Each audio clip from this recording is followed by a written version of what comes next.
And we are back. Assalamu alaikum. Peace, love, and blessings, everyone. You are back to your Black is STEM platform, the STEM Files, the voice of STEM talent in Black culture. We do our best to highlight the best and brightest in science, technology, engineering, and mathematics. You have Tariq Cardiac, Jabril Engineer and Chief Mechanic, back with you again. On tonight's episode, we want you to strap in, lock in. We have our sister, Dr. Maria Muhammad, neuroscientist, who will be talking about how the human diet can restore memory. And we're going to be understanding that word human because all diets that we partake in or that we subscribe to aren't good for our needs. So family, lock in, make sure you like, comment, and share, and tune in for more after this. Let's get it. You believe in these false prophets, I say I bet he lying. No football, New York City Giants. Girl dad, rest in peace to Kobe Bryant. When we teaching our babies, we teach them heavy science. Heavy science. Heavy science. When we teaching our women, we teach them heavy science. Heavy science. Heavy science.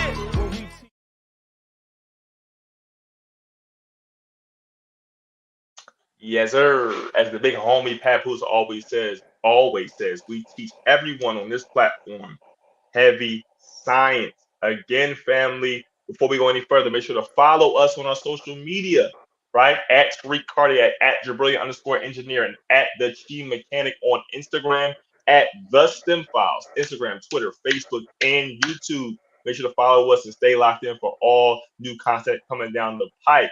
I am your humble co-host, Jabril Muhammad, aka Jabrillion Engineer. I'm a civilian mechanical engineer with a focus on naval ship fluid systems and a background in material science and engineering, the study of the various material classes and how they can be understood and utilized for several applications. I am joined by the illustrious, the new, the wonderful, the beautiful, the esteemed Sister Dr. Joy, aka the Chief Mechanic. What's going on, sis?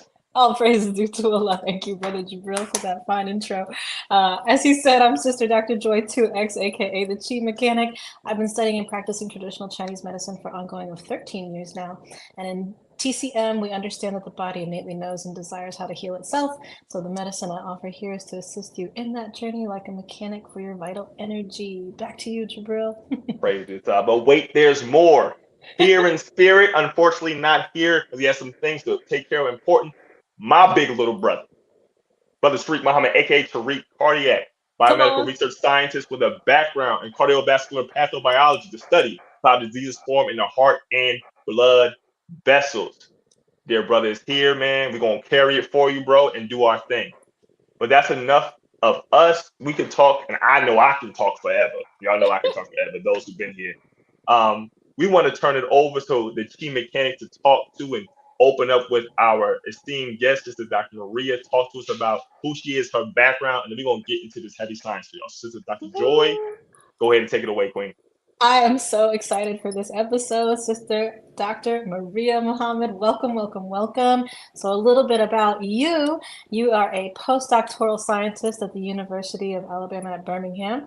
You work in neurobiology department, where you currently have two projects. The first is investigating whether the ketogenic diet can be used as a method for restoring age-related memory loss and the epigenetic changes associated with this diet on the hippocampus of the aged brain. Fascinating. I'm so excited to talk about that.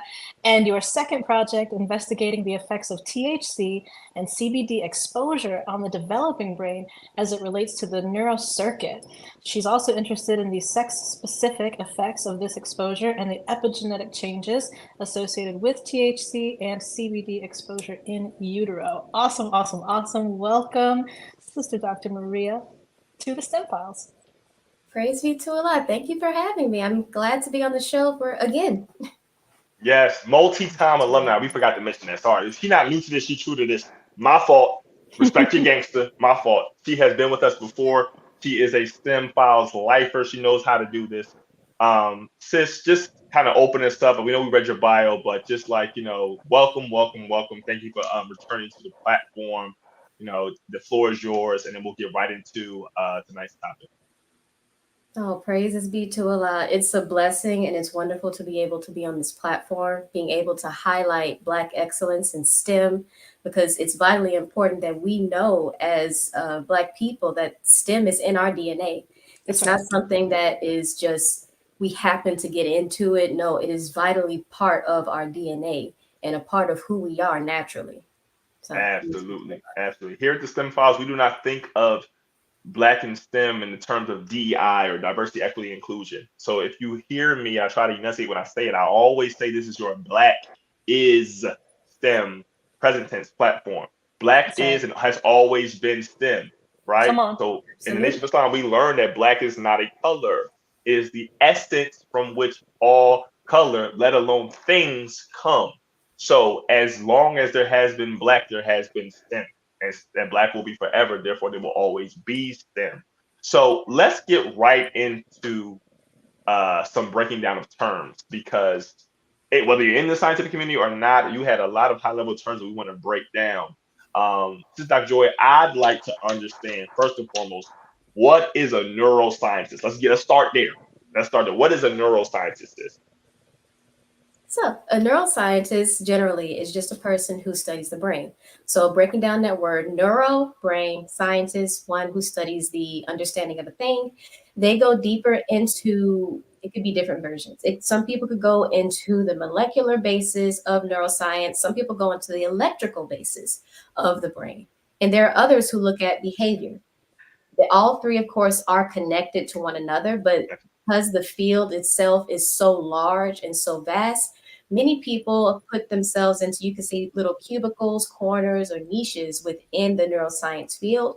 And later on, once they're able to uh, show their findings, able to collaborate with one another to understand, okay, how do my findings in the electrical part of neuroscience relate to what you find in behavior, or how does that relate to what you find on the molecular level? So Mm. really that's what a neuroscientist is. We Praise love be the to Praise God. be to Allah. Chief Mechanic, I got one more thing and it's right over to you. I wanted to unpack this. This is important. Here at the Yes. STEM Files, we understand that everybody is not going to pursue a quote unquote hard STEM discipline, right? So you may not necessarily be a scientist, technologist, engineer, mathematician, but almost every field you go into is what I like to term STEM adjacent. So based on what you discussed, can you maybe give us one or more examples as to a discipline or an area that someone maybe who that doesn't think is like scientific or science specific that may have an interaction with a neuroscientist? Like how, are there other areas where a neuroscientist may be hired to give expertise? When you're dealing with the brain, I'm thinking about sociology, I'm thinking about psychology, I'm thinking about marketing, I'm thinking about so many different things. So can you give some insight into where some mutual work crossroads lie as it pertains to what you do and what those in your field may do? Yes, sir, absolutely. And what you mentioned about, psychologists and sociologists, that's extremely true. That there are people, especially in the marketing world, they're looking at our behavior as customers. What will we more than likely go to when it comes to the market? Are we likely to go to a bag of chips because it has a certain color on it or maybe a certain shape? That in itself, believe it or not, is associated with neuroscience. So some neuroscientists or even psychologists may be called into the boardroom to understand how should we frame this ad in order for it to be appealing to the mass public. Another field that other people may not think is associated with neuroscience is art, because art is able to influence the way that we perceive ourselves. Of course, we perceive the artist, but generally how we perceive the world. So if we are able to use color, light, and sound, as in music, to be able to influence somebody to say or do something, then that in itself is a neuroscience. So, Mm, praise be to Allah. Eloquently Praise be said. to Sister Allah. Dr. Joy, I'm gonna shut up.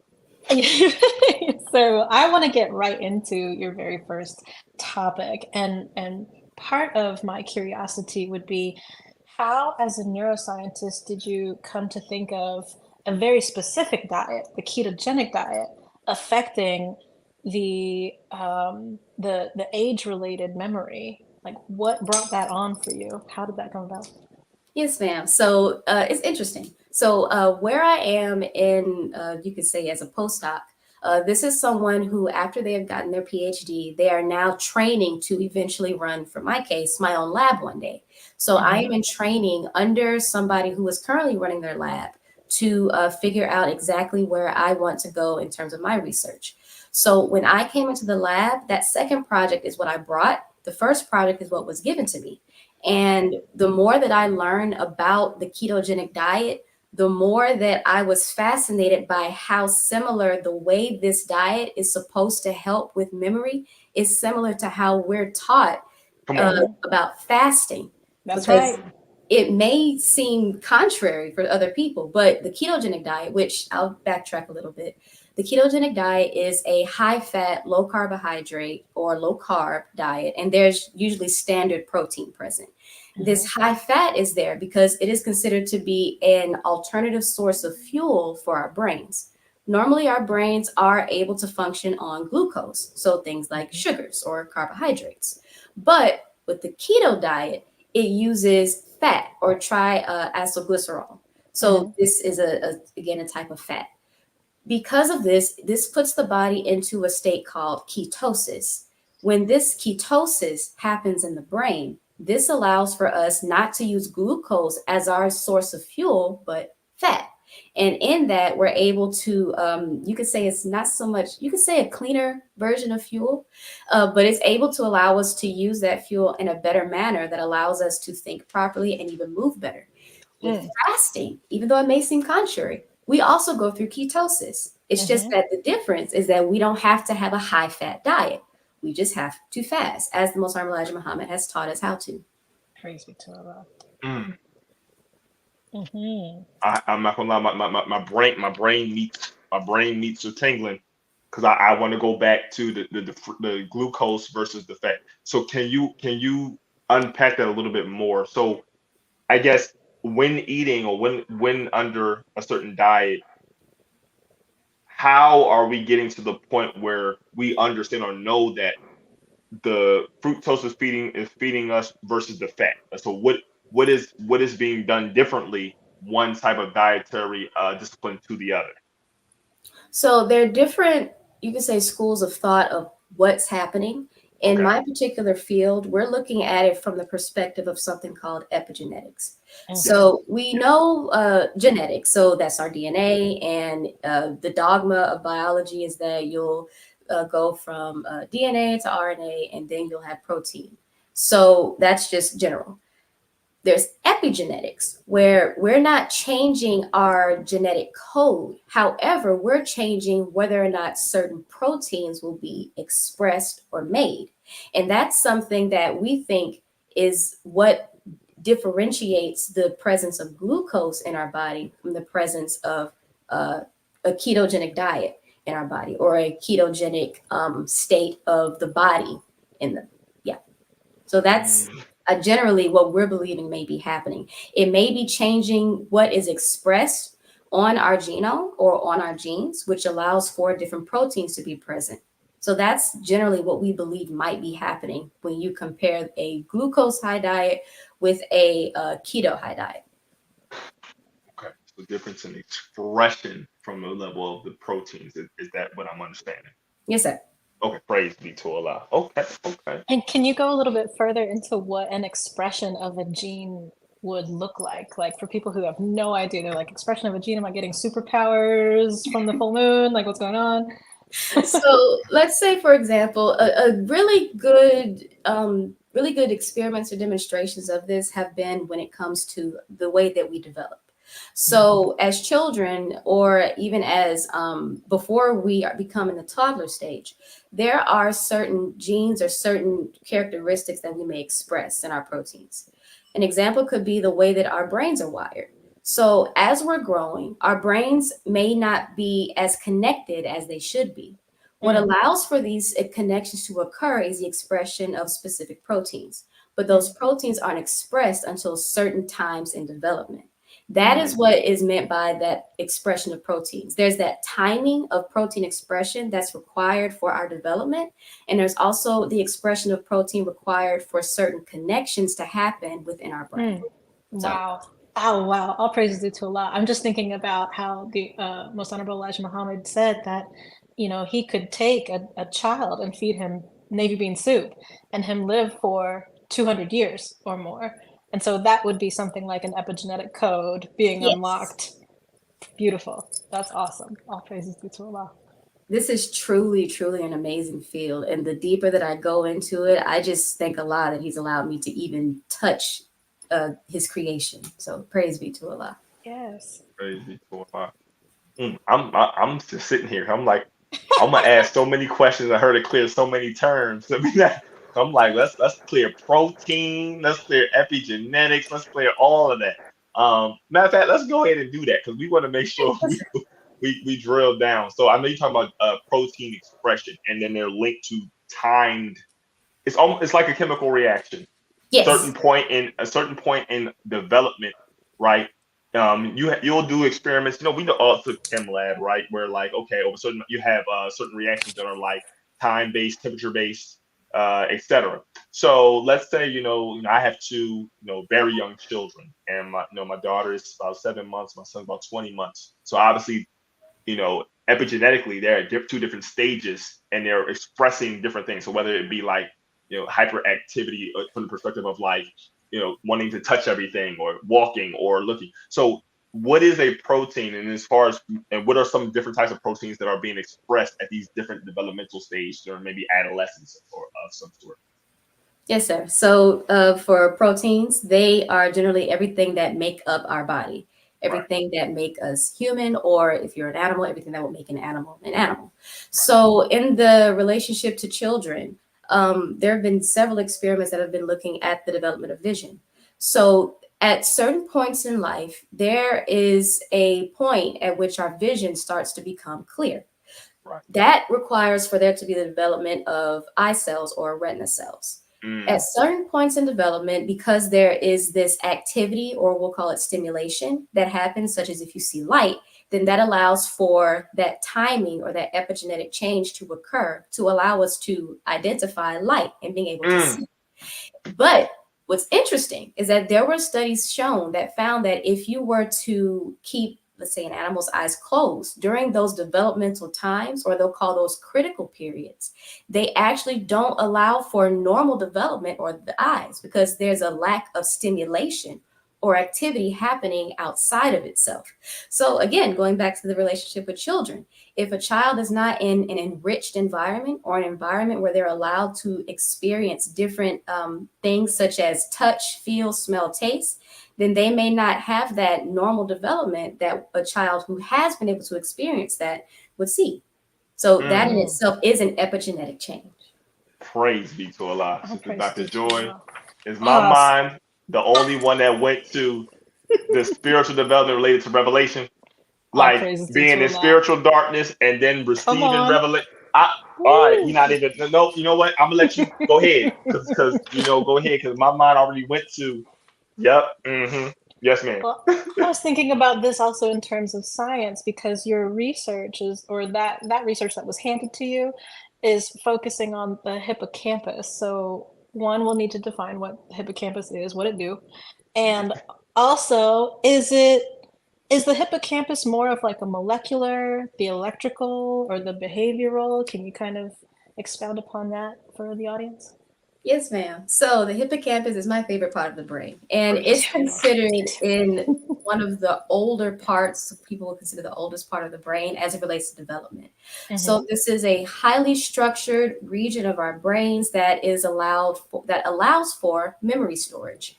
And it's been shown in several different avenues. So someone who may have Alzheimer's or dementia, memory-related diseases or disorders, they may have what's called degeneration, or this loss of the presence of normal cells or neurons needed for them to have normal memory. And the same can happen for someone who may have damage, such as if someone has a stroke. Then there may be some damage to their hippocampus, which can make it difficult for them to remember. As it relates to whether or not this part of the brain has chemical, molecular, or behavioral, all three. And that's what makes this region of the brain so amazing, because you can study it in several different avenues and learn so much. What's amazing about this region is that there are different types of cells or neurons within our brain. There are those that may be what's called excitatory, and there are those that may be what's called inhibitory. So there's this balance of activity that needs to happen within the brain that allows for normal function. In the hippocampus, there are several different types of these excitatory and inhibitory cells. This is different from other regions of the brain that usually may have one or two types of cells, but this is several different types at once. And it's so important for us to be able to even recall what we did yesterday or today. Mm-hmm. That's awesome. And I want you to go a little bit further on how this is all tying into the ketogenic diet. What is it about the ketogenic diet that affects the hippocampus in those three specific areas: molecular, electrical, and behavioral? Excellent question. And that's exactly what portion of my research focuses on, because we really don't know exactly what is happening, but we know that for some reason there is this renewal of memory after this ketogenic or ketosis happens within the body. We believe it could be associated with, like I said, epigenetic changes, or that it could be a change in maybe the restorative properties of this diet or diets like it, but we're still not entirely sure what could be happening. There's something in the machinery of the hippocampus and ketosis that allows for these cells to function properly again when they weren't previously. I have a question. I could be way off base. Is there any connection, or can you speak to a connection between proper hippocampus function and apoptosis, or regulated cell death and regeneration? Yes. So for apoptosis, like you said, regulated cell death, this is what usually happens naturally. So as we grow, there is this requirement for there to be apoptosis or cell death, because too many cells will not allow for there to be normal connectivity. Each type of cell within the brain or neuron has to be connected to another. Otherwise, it dies naturally.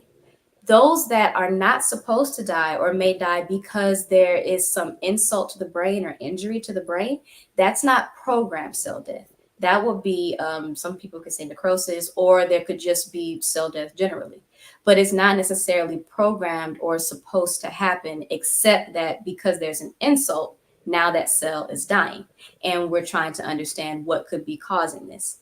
And even going back to how diet can influence this, interestingly, certain diets result in there being an inflammatory presence within the brain, or there being some inflammation happening.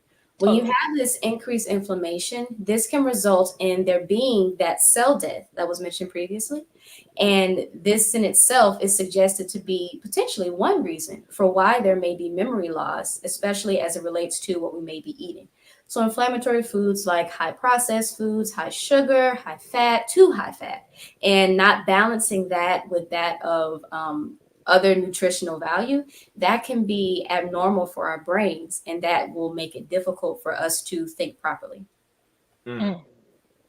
Praise be to Allah. Praise be to Allah. I wanted to kind of impart and add, just because this part of this research that you're doing is so fascinating to me as a Chinese medical doctor and practitioner.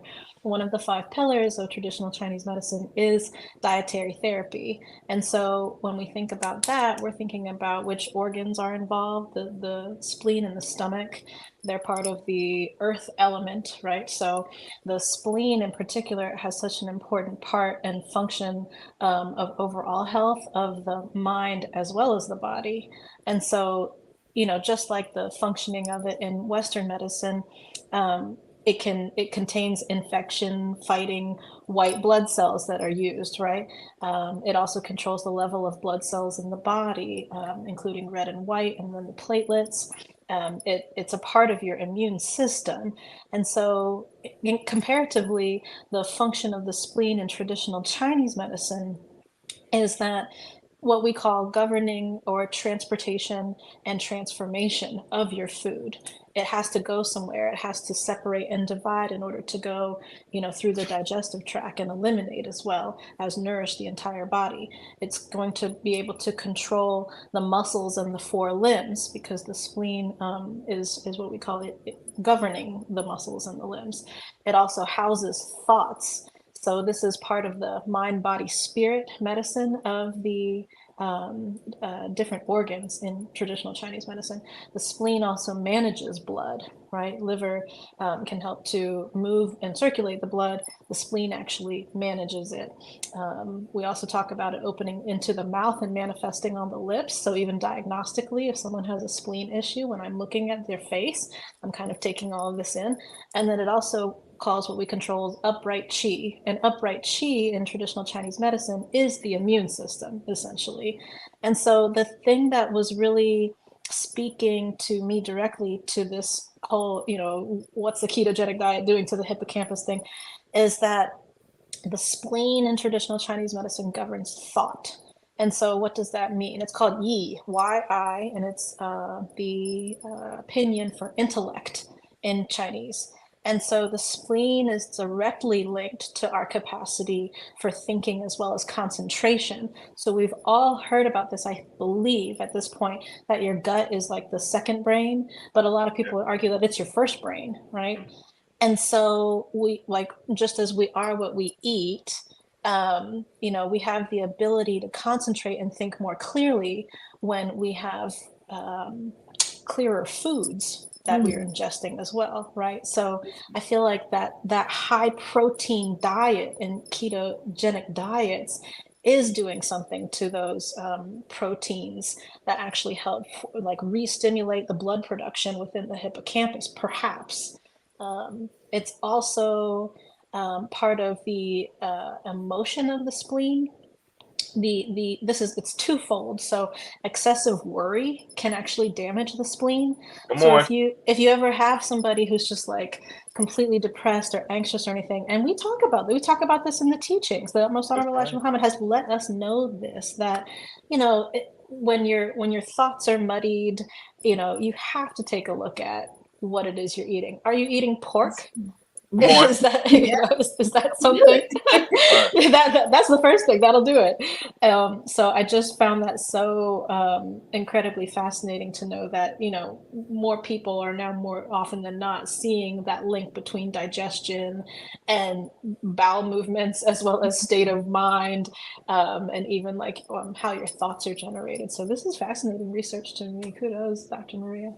Praise be to Allah. And it's honestly very fascinating what you mentioned about the spleen, because the more that I was looking into, how does this diet function in terms of our brain development and adult brain development, and the spleen did come up as well as the liver.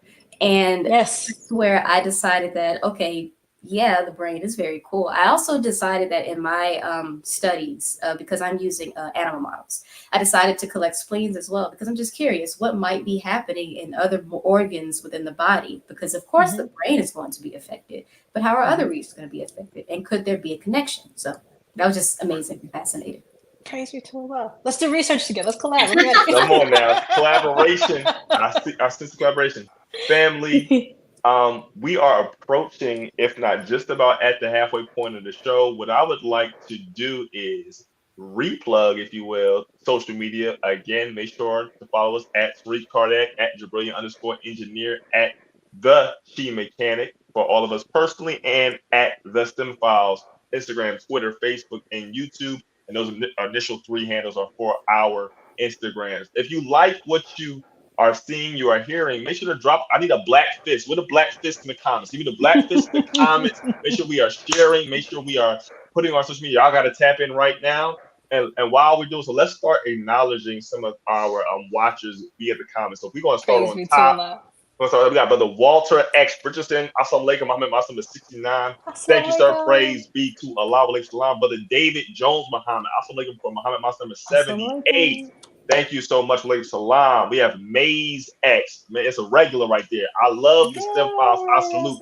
We salute you back, family. Thank you so much. Praise be to God. Wanda Woman, greetings to my niece, Dr. Maria May. We got family in the building.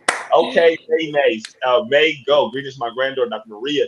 Send me a list of Praise be to Allah. foods I should eat to regain my memory loss. We're gonna make sure we tap in and we talk about that before going on.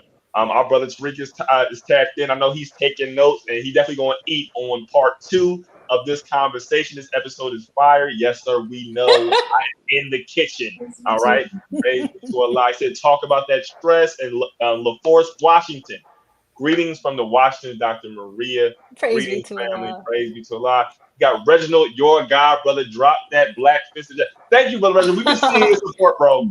We've been seeing your support, and we appreciate it, bro. You have not gone unnoticed. Assalamu alaikum. Uh-oh. We got Kay Denise, Blackfish. Greetings from Jackson, Mississippi. Thank y'all so much for your support. In Mississippi, yeah. Praise be to Allah. And we got big bro, brother Anthony 2X. Now, I'm going to tell y'all something about brother Anthony, all right? You got master chef and master super competitor, brother Anthony 2X from Al-Masna 35 in Delaware. I've personally had the honor and privilege of dealing with our brother as far as cooking some food for my and my wife's our gender reveal or baby shower. Brother threw down. Brother Tariq, no, he was there. he was there. So we're gonna make sure we do that. And thank you, Mace X. Please, family, hit the like button. We appreciate y'all so much.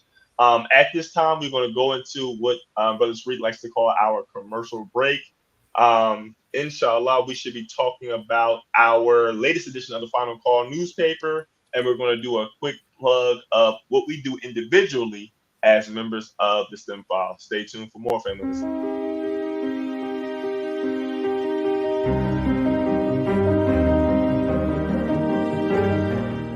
Now you can get the same uncompromising truth you've come to expect from the Final Call newspaper on all your connected devices. Subscribe to the Final Call digital edition today. Go to subscribe.finalcalldigital.com. Peace. This is Naya Muhammad, a future architect, and you're watching The STEM Files.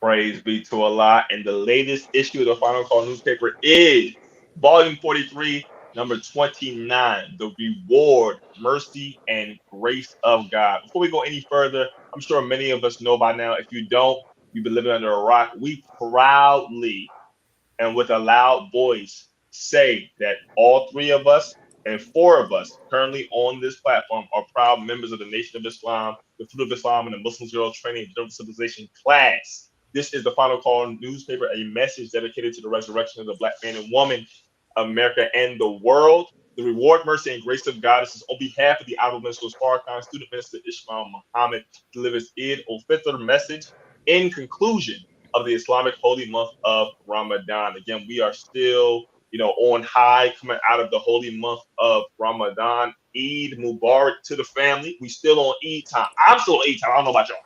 That's right. I'm still on Eid. I need another. Give me some ones in the chat if we still on the Eid high. I need some ones, some number ones in the chat if we still on the Eid high. All right.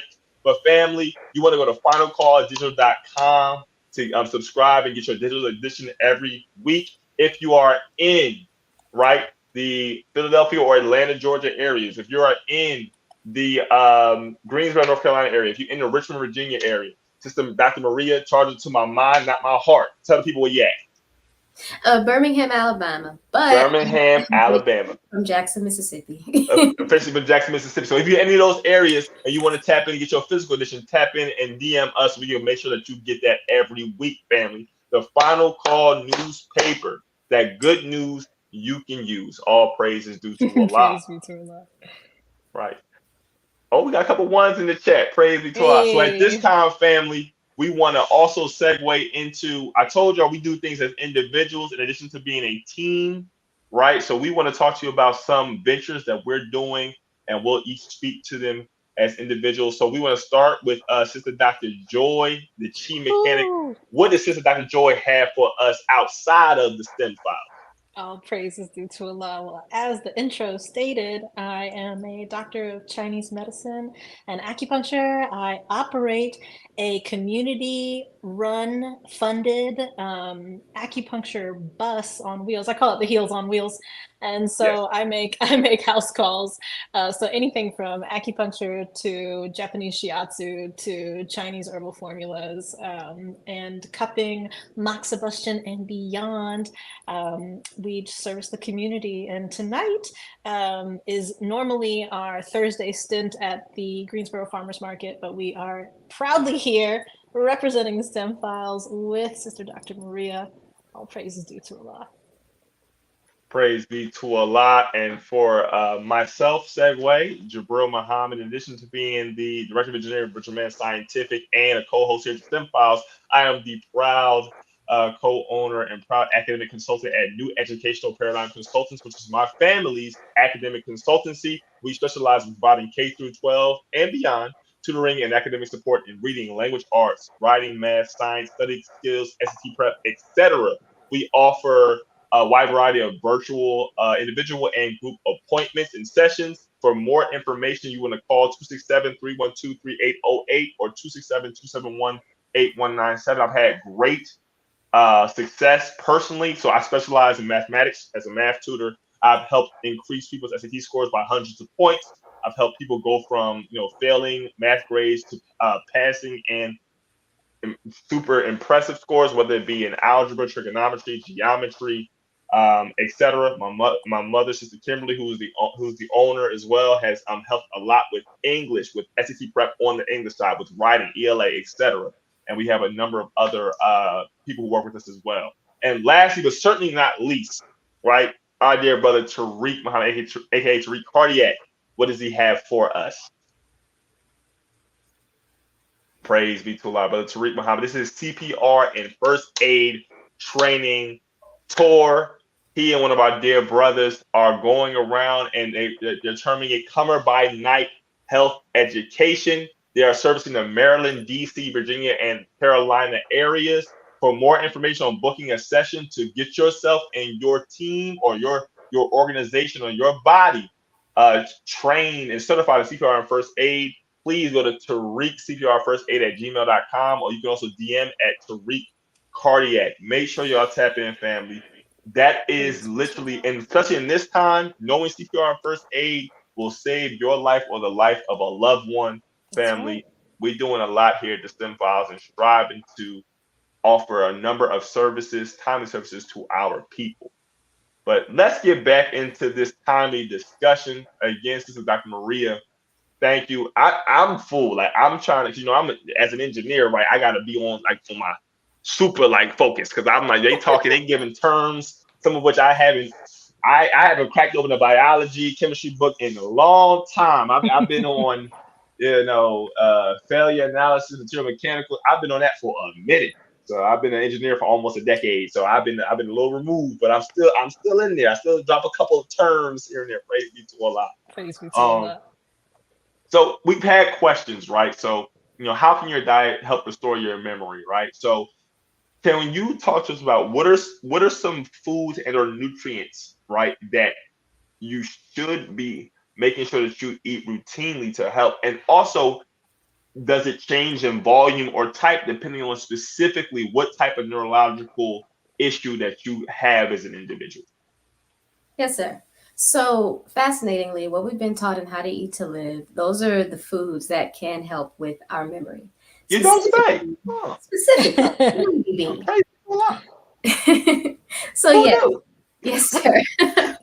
So yes, what we've been taught has been that way for us to have better memory and to restore that which was lost.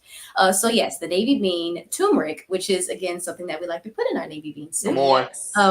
There are, of course, leafy greens, so cabbage, the white part of cabbage, of course. Carrots are able to assist with our memory. Lentils, they can assist with our memory. All of those foods can help us. And like you mentioned, certain quantities of it, because we shouldn't exceed the limits. Too much of anything is not a good thing. So how much you have to use, it just depends on your specific dietary needs. I would recommend that we get blood tests done so that we know what we may be deficient in, because that's the best way for us to know that, okay, if my vitamin B is low, then I need to have more vitamin B in my diet. So things like that. Or even if your vitamin D is low, get out into the sun. Things like that Absolutely. that can help us to better understand our body because, as mentioned, everybody is unique. So knowing exactly where you are and where you stand as it relates to your blood glucose levels, your insulin levels generally, that can help you to get a basis of what foods will be good for you to have in order to restore whatever has been lost. Praise be to Praise Allah. be And to Allah. might I add to that for some of our listeners who might not be in the nation, or whether you are or aren't really, but for blood tests, a metabolic panel would, be really wonderful to see. And it's really good to get a baseline by the time you're 30 years old. If you're over 30, I mean, that's okay. You can still get your blood work done, but at 30 years old, it's the most optimal because you can see where you're kind of teetering and really course correct it right away. So that's something just to note. But back to your research, Sister Dr. Maria, I want to hear again similar questions. How you began investigating the effects of THC and CBD, because THC and CBD use is not in our program as Muslims of the Nation of Islam. So we want to make that Say it explicitly loud. clear. We Yes. want to make that explicitly clear. This is all research-based science and wonderful science. So tell us how that came about and how that fascinated you in your Oh wow, journey. I have to go back. So I first was introduced to a natural system in our bodies called the endocannabinoid system, which is Yes. that system that allows for our bodies to function generally, but it's also what was discovered to be the way for cannabis to work in our bodies. Right. I was first introduced to this system when I was in college over the summer while I was doing research at the University of Mississippi. And from there, I was just so fascinated by this natural system is so important for so many different regions of our body. It's important for the maintenance of pregnancy. In order for pregnancy to occur, there needs to be a particular balance of those components that are associated with that system in order for there to even be a baby, in order for that blood clot to latch on to the uterine wall of the mother. Otherwise, it doesn't happen. So Interesting. that in itself, that was just amazing to me. And once I finished graduate school, a portion of my dissertation work focused on the endocannabinoid system because I was just curious about how we can understand when things go wrong with this system, how we're able to identify those specific areas where things have gone wrong, especially as it relates to seizures or epilepsy. Right. I know that many people will look at, cannabidiol, which is one of those components of the cannabis plant. But I'm more curious about the natural system because it's one thing to say that, okay, you could get CBD, but I wouldn't recommend THC because there are other things that can happen with Come that on. portion, such as the psychological aspects of using THC. But I was always more curious about what can we do to balance out the natural system rather than having to use something that is now unnatural because the enemy has got his hand on it and it's no longer what it used to be now. Right. So from that, I wanted to know from my dissertation work, how can exposure to cannabis, which a lot of pregnant women are starting to use for different reasons, how can that affect the development of children? There have been some studies that suggest there may be some changes in behavior that are associated with this exposure before the child is born. It's not confirmed, but there's some speculation there may be some hyperactive disorders. There may be some abnormalities relating to how the brain develops, how it connects from one way to the other. So I'm just curious about what happens with this exposure and is there a way to reverse it? Yes, ma'am. And I'm wondering too, can you kind of differentiate between the effects of THC and CBD? What is what? They come from the same, but they're a little different. Yes, And ma'am. also, just talk a little bit more about the ways that people are ingesting these that could potentially affect, the child's behavior, etc. Yes, ma'am. So THC and CBD, or tetrahydrocannabidiol, they'll call it Delta 9, THC, and cannabidiol, CBD, are two of the main components of the cannabis plant or marijuana plant. THC is considered to be that ingredient that allows for you to have those euphoric or happy feelings. And CBD does not cause those so-called psychoactive components. They don't have those type of euphoric abilities. There's some studies suggesting that they have some anti-inflammatory properties, but as it relates to how that works, we're not sure.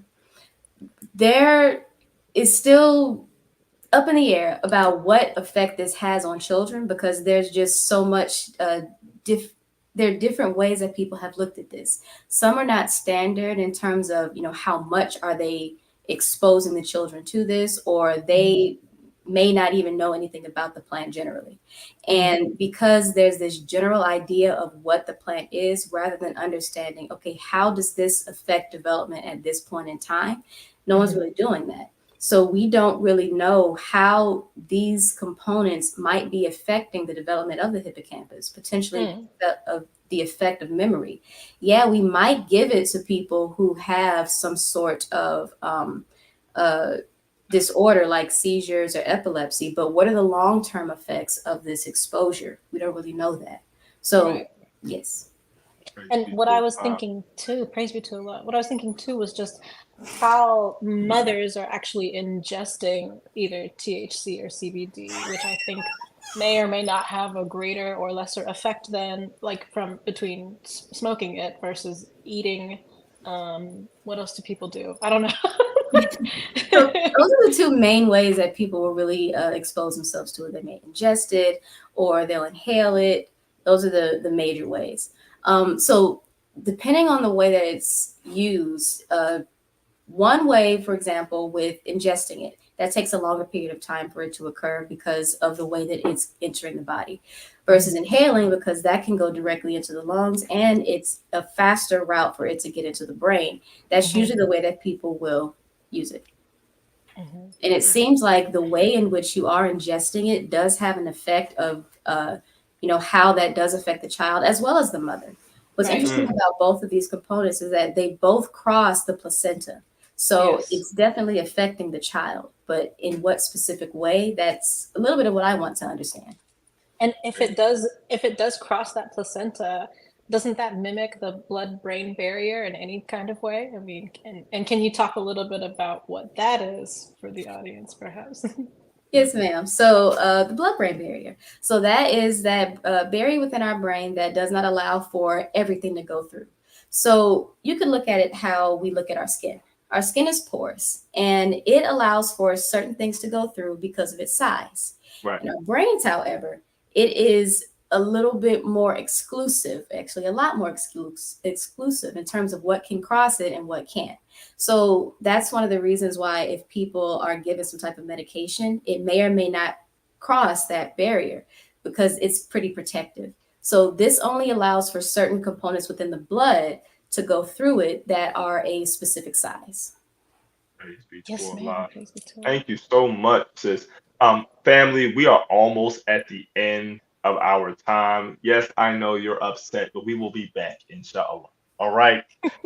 We want to acknowledge several questions from a long time STEM file supporter, the Black Math Academy, my brother in arms when it comes to this math tutoring game. So he has several questions. First of which is, what are your thoughts on those who deny that they have a memory issue? And I would ask subsequently, could that be tied to the issue itself? And, just in general, what are your thoughts on that? Well, the best way to know that is to take a test. There's several memory tests that can help us to understand if we have memory issues. Many of us do and don't realize that we do. Some of us may have what's called anterograde memory loss or retrograde memory loss. So this is whether or not you are able to recall what happened a long time ago. You cannot recall what happened a few minutes ago or anything like that. So many of us have different stages of memory loss. Sometimes this memory loss can get to the point where it's now a disorder or a disease like dementia or Alzheimer's. But the best way for those to really know if they have some type of memory issue is really to take the test to understand if you really do. Praise be to our thing. So what I'm hearing is, we talk a lot about, and I'm a black man, so I'm going to say this. Men, particularly black men, we struggle going to the doctor. And I think when it comes to memory, I think that, and correct me if I'm wrong, sis, I think in my interactions with people, memory loss is a bit of a touchy subject because I think a lot of people associate that with age.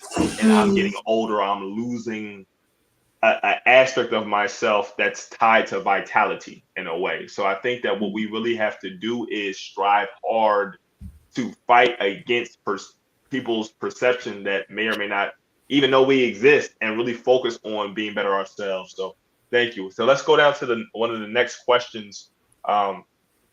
We have there been studies that prove, suggest, or indicate what foods or ingredients negatively impact memory? If so, if you know any, what are they? Yes, there have been several studies, and many of them have been associated with processed foods. So anything's high fat, high sugar, and what they call these foods now are ultra processed.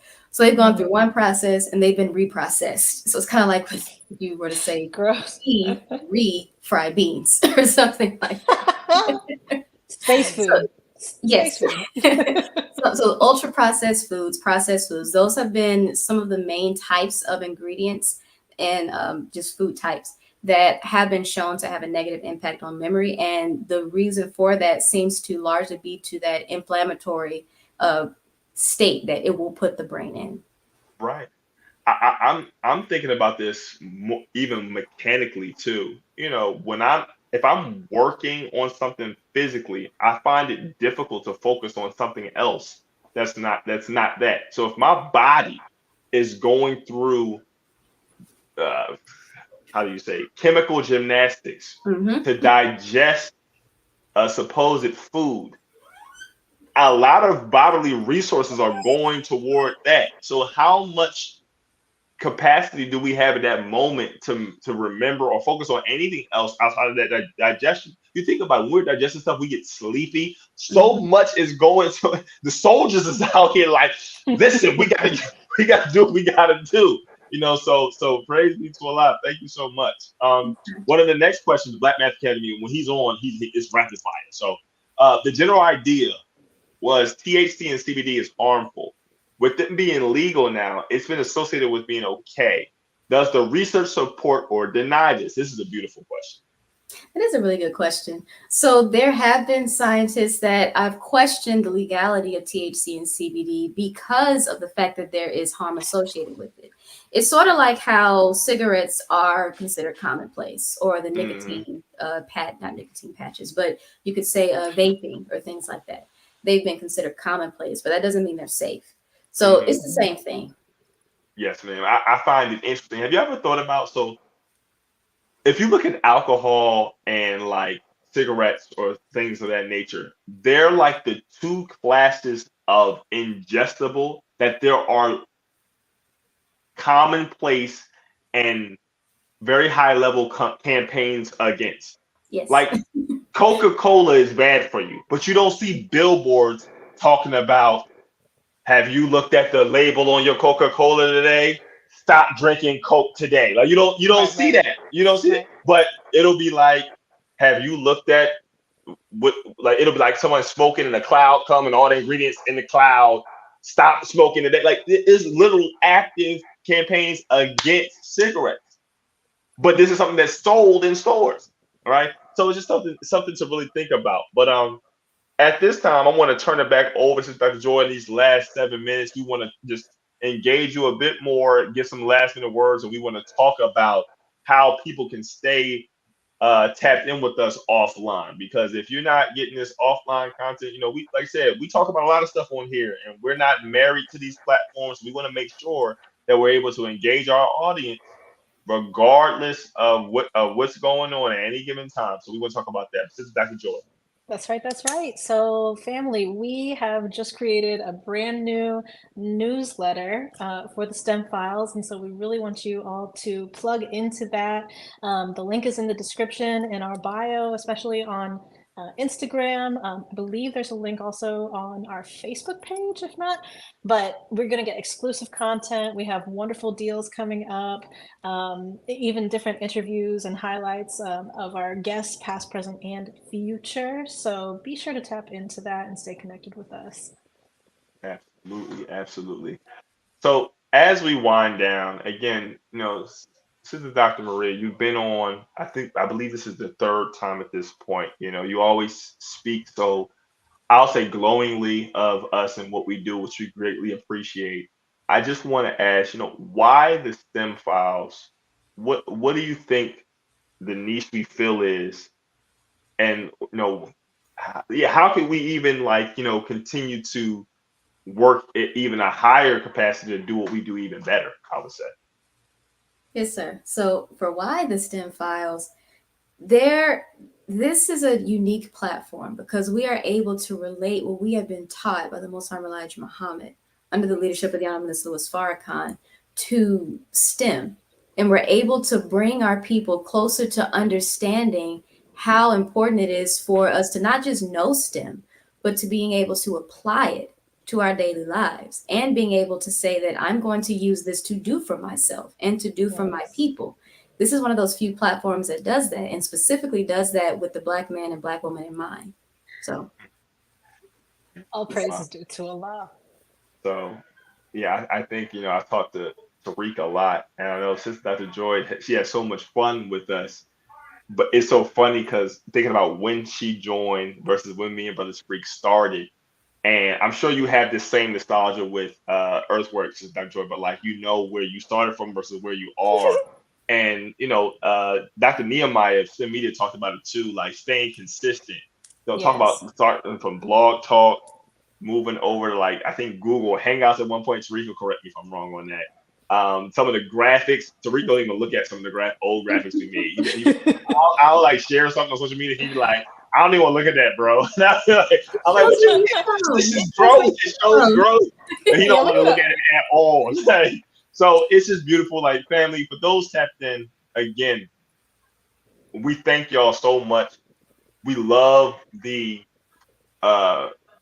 love coming back live. We know we were giving y'all the pre-recorded episodes, just trying different things out. We truly appreciate it. But this live love is literally such a blessing. We truly appreciate it. And continue to just stay tapped in with us. DM us, comment on our content. If you have somebody that you would like to see, a topic that you would like discussed, if you want to come on your own, if you go onto our Instagram and tap in on the link in the bio, you can actually set yourself up to be a guest. Make sure to follow us again, family, at Tariq Cardiac, at Jabrillion_engineer, and at the T Mechanic on Instagram, and at the STEM Files on all platforms: Instagram, Twitter, Facebook, and YouTube. With that, any last words, family? Sister Dr. Maria? Well, again, thank you for allowing me to be on your platform and to be able to speak to the audience and speak to the people just about how important it is for us to be mindful of what we're eating and also what we're thinking and how what we eat affects what we think.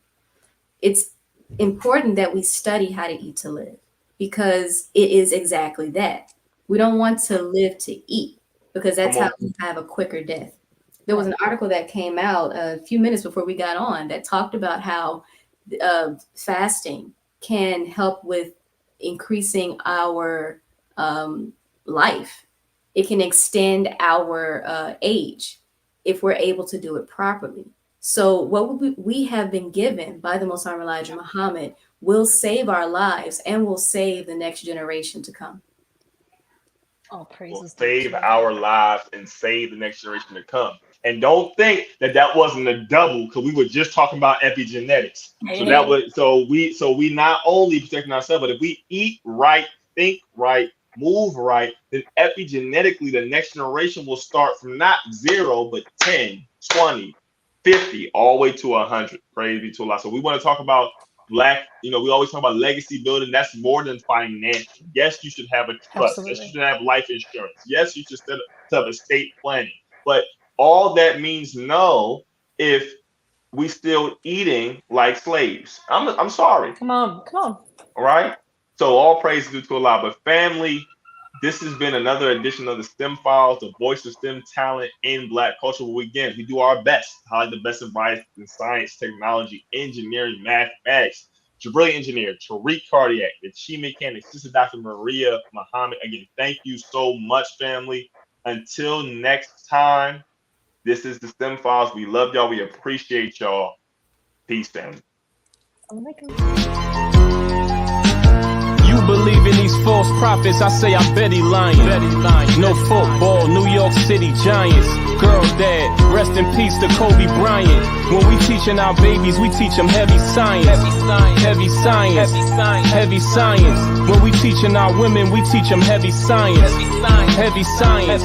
Heavy science.